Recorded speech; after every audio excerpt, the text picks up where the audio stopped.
영안을 가지고 시대를 분별하라. 그리스도인이란 보이지 않는 하나님을 믿는 자들입니다. 신령한 세계를 인정하는 자들입니다. 그러기에 그리스도 안에서는 반드시 하나님의 얼굴을 구하며 새하늘 새 땅을 바라볼 수 있는 영안이란 것이 있어야 합니다.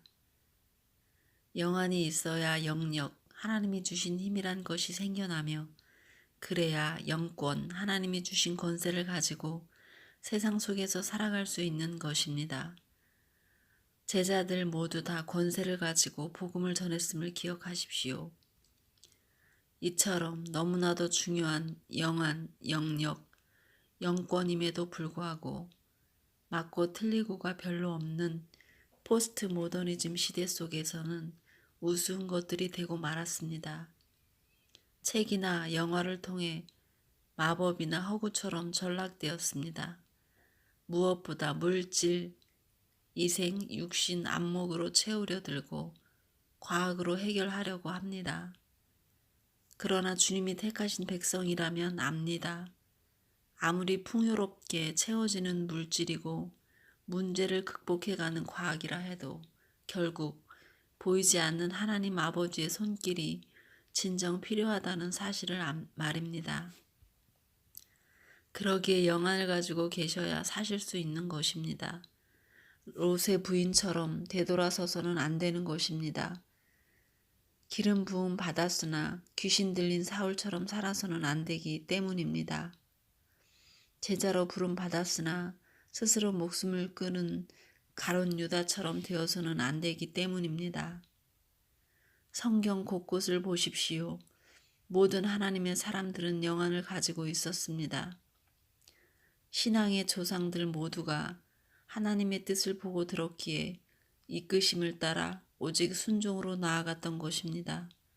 노아가 그랬고 아브라함이 그랬으며 이삭, 야곱, 요셉, 모세, 사무엘, 다윗, 이사야 모든 이들이 그랬습니다. 바로 그것이 그분들의 믿음이었던 것입니다.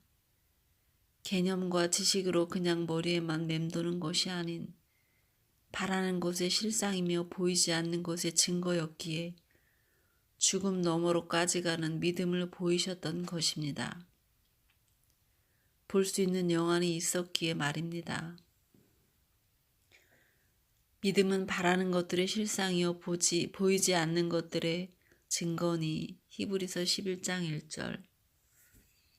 그러기에 이미 창조 때 하나님께서 당신의 백성들과 교통하시기 위해 만들어주신 영안을 회복해야 하는 것입니다. 지금이 성령의 시대라는 것을 알기에 성령님을 모시고 사는 삶을 회복해야만 하는 것입니다. 코이노니아, 투 하기유, 푸뉴마투스, 바로 성령님과 교제하고 동업하며 일치하고 함께 운동하는 삶입니다. 예레미야 때처럼 시대가 끝을 향해 가고 있습니다. 평화, 새로운 시작을 알리는 듯 싶지만 성경을 제대로 볼 수 있는 깨어있는 육안을 가지고 계시다면 결국 그 끝이 파멸과 심판으로 마친다는 것을 부인할 수 없는 거짓 평화의 때인 것입니다. 그러기에 마지막 시대 가운데 영안을 회복시켜달라고 기도하십시오. 개념과 지식으로만 보이지 않는 하나님을 진정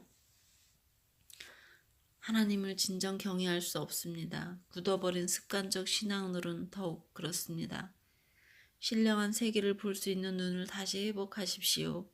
성경 66권을 통해 지금 내게 하시는 하나님의 말씀을 받아내는 영안을 가지고 계십시오. 하나님께서는 이미 백성들에게 자신의 권세를 주셨습니다. 성령님께 간구하십시오. 하나님의 영광을 보게 해 주옵소서. 신령한 세계를 볼 수 있는 영안을 열어 주옵소서. 하늘의 권세를 가지고 마지막 때에 외치는 자, 등불을 밝히 들고 서 있는 자로 살아가게 하옵소서. 마라나타.